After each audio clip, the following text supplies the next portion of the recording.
أصدقاء السلام عليكم. Bonjour ou bonsoir les amis. J'espère que vous allez bien partout où vous vous trouvez. En tout cas, c'est ce que je vous souhaite, surtout en ces temps du mois sacré Ramadan. Bienvenue sur votre chaîne Bled Magharibia qui attend comme toujours vos encouragements qui nous font bien sûr beaucoup de bien. Merci pour vos commentaires, pour vos conseils et merci aussi de nous recevoir chez vous en ces nuits de Ramadan.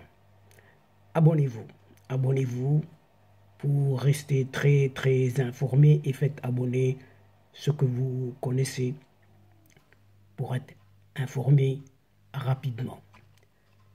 Cette séquence vidéo se penche sur ce régime de la peur, le régime de la peur qui est de retour en cette Algérie en accusant le Maroc d'être derrière l'enlèvement, autrement dit des rapts, des kidnappings de diplomates depuis 2012 déjà et dans des pays voisins également. Ainsi, le chercheur et spécialiste du Maghreb, le célèbre Kader Abdelrahim, a pointé ce jeudi 6 avril le retour d'un régime de la peur en Algérie. Noyé dans la déception, après le vent, un certain vent d'espoir qu'avait soulevé un certain mouvement du Hirak, violemment réprimé par le système en place.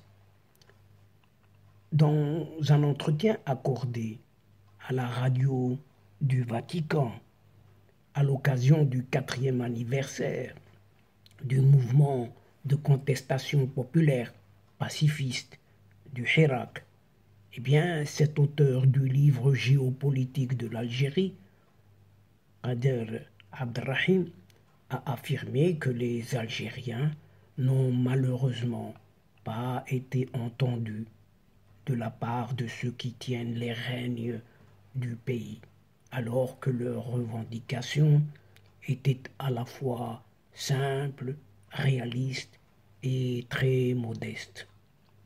À ce jour, tous ceux et celles qui pensent d'une manière libre, d'une manière ou d'une autre, en cette Algérie, sont systématiquement pourchassés, écartés, voire même emprisonnés.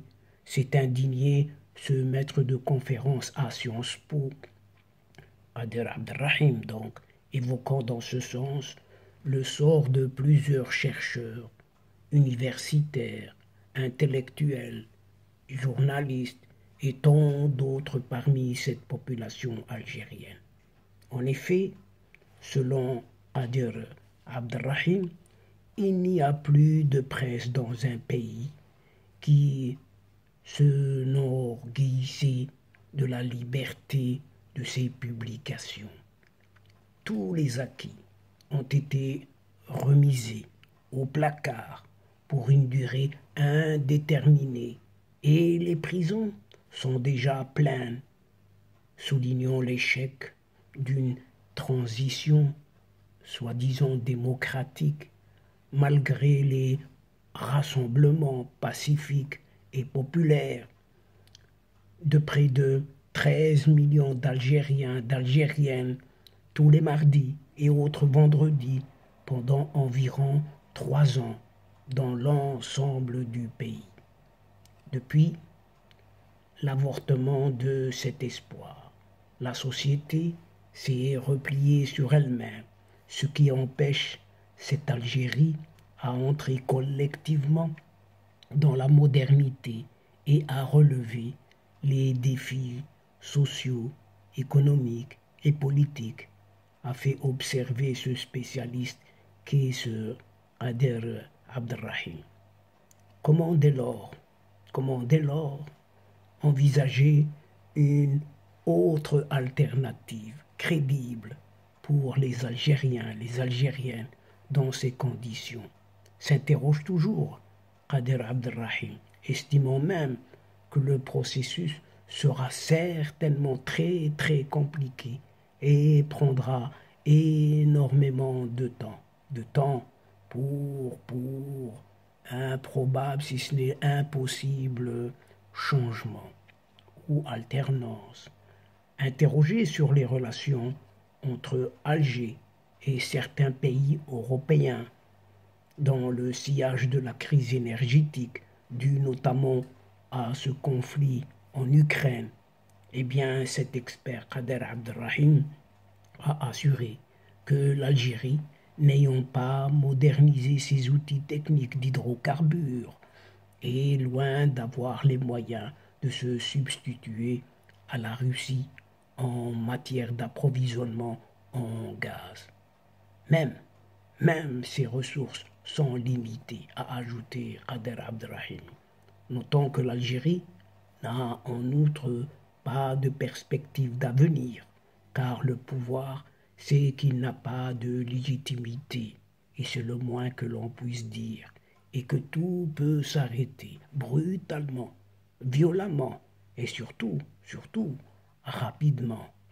Tel est son grand problème qui s'ajoute à l'obsession majeure, voire unique, de ceux qui sont aux manettes, dont la seule préoccupation est la pérennité, se maintenir dans le système politique tel qu'il existe. C'est ce qu'a conclu cet universitaire Kader Abdelrahim. Mais il appert. Il appert que ce pseudo-président algérien, cet illégitime athée, a désigné pour la première fois la partie commanditaire de rapt, d'enlèvement, de kidnapping de sept diplomates algériens par un groupe terroriste au nord Mali en 2012 déjà, et il y revient seulement maintenant. Dans un entretien accordé à Al Jazeera podcast, cet athée sans foi ni loi a accusé sans le nommer un pays voisin d'être derrière cette opération dite terroriste via une organisation émeutière terroriste fictive qu'ils ont créée au Mali. Si cet athée, sans morale ni vertu, n'a pas explicitement désigné le Maroc du doigt, la nation avec laquelle l'Algérie a rompu ses relations depuis un certain mois d'août 2021.